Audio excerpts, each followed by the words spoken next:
بسم الله الرحمن الرحيم. إن الحمد لله نحمده ونستعينه ونستغفره ونعوذ بالله من شرور أنفسنا ومن سيئات أعمالنا. من يهده الله فلا مضل له ومن يضلله فلا هادي له، وأشهد أن لا إله إلا الله وحده لا شريك له، وأشهد أن محمدا عبده ورسوله. أما بعد، بسم اللہ الرحمن الرحیم۔ خلفاء و صحابہ رضی اللہ عنہم کے قولی و عملی نمونے۔ نبی اکرم صلی اللہ علیہ وسلم کے تربیت یافتہ صحابہ حضرت عمر فاروق، ابن عمر، ابو درداء رضی اللہ عنہم اور حضرت عمر بن عبد العزیز رحمہم اللہ کے بھی کئی ایسے واقعات طبقات ابن سعد، سنن بحیقی، مسند احمد اور کتاب الزہد امام احمد میں مذکور ہے۔ طبقات ابن سعد میں حضرت مسیب بن دارم بیان کرتے ہیں کہ میں نے حضرت عمر فاروق رضی اللہ عنہ کو دیکھا کہ انہوں نے ایک اونٹوں والے کو چوٹ ماری اور ساتھ ہی فرمایا، تم اپنے اونٹ پر اتنا بوجھ کیوں لاتے ہو جو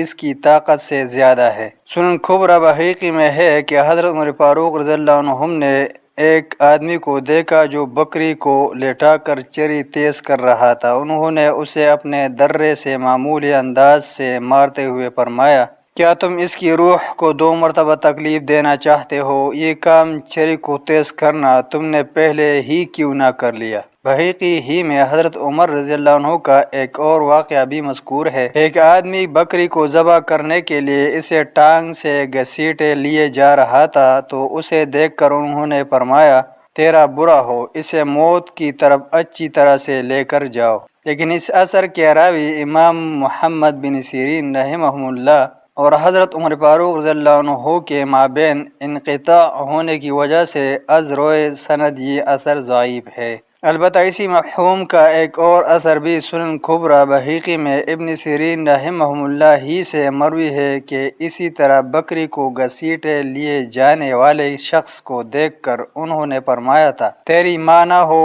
اسے اچھے طریقے سے سوئے مقتل لے کر جاؤ۔ مسند احمد میں حضرت وہب بن کیسان رحمہ اللہ سے مروی ہے کہ حضرت عبداللہ بن عمر رضی اللہ عنہما نے بکریاں چرانے والے ایک آدمی کو دیکھا جو انہیں بہت بری جگہ پر چرا رہا تھا، جبکہ حضرت ابن عمر رضی اللہ عنہما نے اسے بدرجہ بہتر جگہ دیکھی تھی۔ چنانچہ انہوں نے اس سے مخاطب ہو کر فرمایا، اے بکریوں کے چرواہے، تیرا بھلا ہو، انہیں یہاں سے ہٹا کر اس اچھی جگہ لے جاؤ۔ اور آگے فرمایا کہ میں نے نبی اکرم صلی اللہ علیہ وسلم سے سنا ہے کہ آپ صلی اللہ علیہ وسلم فرما رہے تھے، ہر نگران و چرواہا اپنی زیر نگرانی رعیت و اشیاء کے بارے میں جواب دہ ہے۔ حضرت معاویہ بن قرہ رضی اللہ عنہ بیان کرتے ہیں کہ حضرت ابو درداء رضی اللہ عنہ کے پاس ایک اونٹ تھا جس کا نام دمون تھا۔ اگر کوئی شخص کسی ضرورت کے تحت مانگ کر لے جاتا تو وہ اسے یہ تاکید کر کے بھیجا کرتے تھے،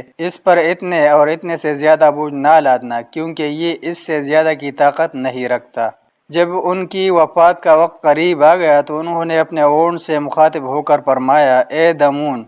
کل کو میرے رب کے پاس میری شکایت نہ کرنا، کیونکہ میں تجھ پر تیری طاقت سے زیادہ بوجھ نہیں لادا کرتا تھا۔ ایسا ہی ایک واقعہ خلیفہ راشد حضرت عمر بن عبد العزیز رحمہ اللہ کے بارے میں کتاب الزہد امام احمد بن حنبل رحمہ اللہ میں مروی ہے کہ ان کا ایک غلام خچر پر بار برداری کر کے روزانہ 1 درہم کما کر لایا کرتا تھا۔ ایک دن وہ 1.5 درہم لایا تو انہوں نے اسے کہا کہ تم نے آج خچر کو خوب تکایا ہے، اس کے بدلے میں اب اسے 3 دن ریسٹ دو۔ نبی اکرم صلی اللہ علیہ وسلم کے ارشادات و عمل مبارکہ، خلفاء و صحابہ کرام رضی اللہ عنہم کے آثار و حسن تعامل اور تابعین و حکام اسلام کے ان واقعات پر ایک مرتبہ ذرا نظر ثانی کرے اور توجہ کے ساتھ دیکھے کہ نبی اکرم صلی اللہ علیہ وسلم نے جو تعلیمات صادر فرمائی تھی اور جو حسین نامہ اعمال پیش فرمایا تھا، خلفاء و صحابہ کرام رضی اللہ عنہم اور بعد میں آنے والے حکام